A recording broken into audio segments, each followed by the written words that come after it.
Sabe quando a gente está lendo as escrituras e parece que tem alguma coisa faltando? Como se existisse um vão, um abismo entre o nosso mundo de hoje e aquele texto tão antigo. Pois é, hoje a gente vai conversar sobre uma abordagem chamada arquivo pactual, que busca justamente construir uma ponte sobre essa distância. E para a gente entender bem essa proposta, nosso caminho vai ser o seguinte. Primeiro vamos falar daquela inquietação que todo leitor da Bíblia já sentiu. Depois, a gente vai encarar de frente esse tal abismo cultural. Aí vamos deixar bem claro o que essa abordagem não é, para não ter confusão. E só então vamos mergulhar na solução, a lente pactual, e entender qual é o verdadeiro coração de toda essa proposta. Vamos lá? Então, tudo começa com essa sensação, uma sensação que, olha, eu acho que muita gente que lê a Bíblia com seriedade já teve. Aquele sentimento de que, por mais que a gente se dedique, tem alguma coisa que não está encaixando perfeitamente. Exatamente isso. Essa desconexão. Parece que tem um ruído na linha entre a nossa mente hoje e o mundo em que o texto nasceu. Fica aquela impressão de que, poxa, será que eu não estou pegando uma camada inteira de significado que está bem aqui, na minha frente?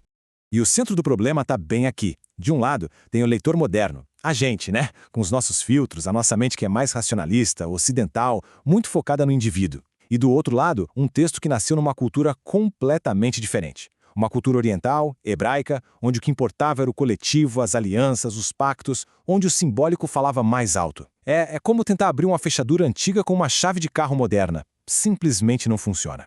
E essa distância, veja bem, não é só sobre traduzir palavras. É um verdadeiro abismo cultural. A gente está falando de duas formas completamente diferentes de ver o mundo, de ver a realidade. E é nesse abismo que os grandes mal-entendidos podem acontecer.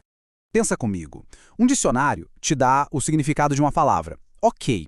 Mas ele não consegue te transportar para dentro da cabeça de quem escreveu aquela palavra 2, 3 mil anos atrás. A gente pode até saber a definição de aliança, mas será que a gente sente o peso que essa palavra tinha para um hebreu antigo?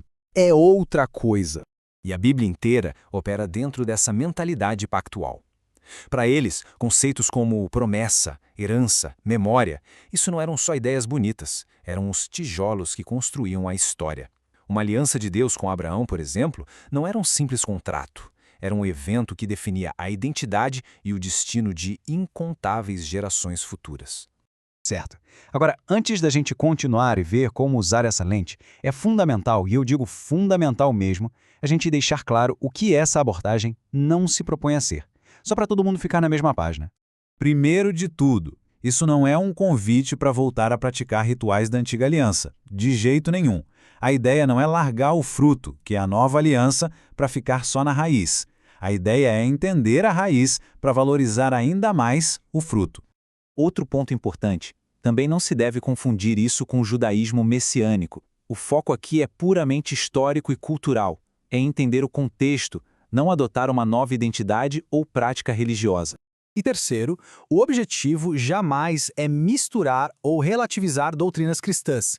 Estudar a literatura judaica antiga é uma ferramenta, como um historiador que lê cartas da época para entender um período. A gente estuda para entender, não necessariamente para adotar. E por último, mas talvez o mais importante, a intenção aqui não é de forma alguma causar confusão ou desconstruir a fé de ninguém. É exatamente o oposto. A meta é fortalecer as convicções, dando a elas uma base mais profunda, mais rica, mais informada. Ok, então se não é nada disso, o que é afinal? Agora sim, a gente entra na parte construtiva. A proposta de usar o que a gente está chamando de lente pactual para ler as escrituras com outros olhos, com mais clareza. O processo é quase como o de um restaurador de arte. O primeiro passo é tirar com muito cuidado as camadas de verniz e poeira que o tempo colocou sobre a pintura, ou seja, os nossos filtros modernos. Depois, a gente estuda as técnicas do pintor original, a mentalidade hebraica, a estrutura das alianças, para, enfim, entender a obra como ela foi pensada. E esse estudo tem o foco bem definido. É um mergulho profundo na mentalidade hebraica, na estrutura das alianças que costuram a Bíblia de ponta a ponta e até mesmo na literatura judaica daquela época que, vamos dizer assim, preparou o palco para o Novo Testamento.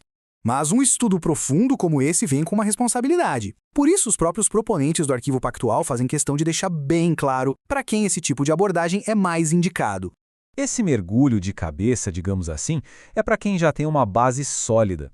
Para quem está no comecinho da caminhada, tentar ir tão fundo de uma vez só, sem um alicerce firme, pode acabar gerando mais instabilidade do que crescimento. Porque para construir um prédio alto, as fundações precisam ser fortes, certo? Então, esse estudo exige alguns pilares: maturidade, doutrina bem estabelecida, uma fé com Cristo sempre no centro e, claro, o compromisso com uma comunidade, uma igreja local. O conhecimento, afinal, só edifica de verdade quando tem uma base sólida. Certo. Depois de todo esse caminho, a gente chega na pergunta final. Qual é o objetivo de tudo isso? Aonde essa jornada quer nos levar? E eu acho que essa frase aqui resume tudo de uma forma brilhante. A ideia não é colocar as raízes para brigar com o fruto. É justamente o contrário. É entender as raízes, para a gente poder apreciar de verdade a beleza e a força da árvore inteira. No fim das contas, o grande objetivo é transformar a gente em leitores mais maduros, mais responsáveis. É sair de uma leitura superficial e passar para um engajamento profundo com o texto, tratando ele com a reverência e a seriedade que ele merece.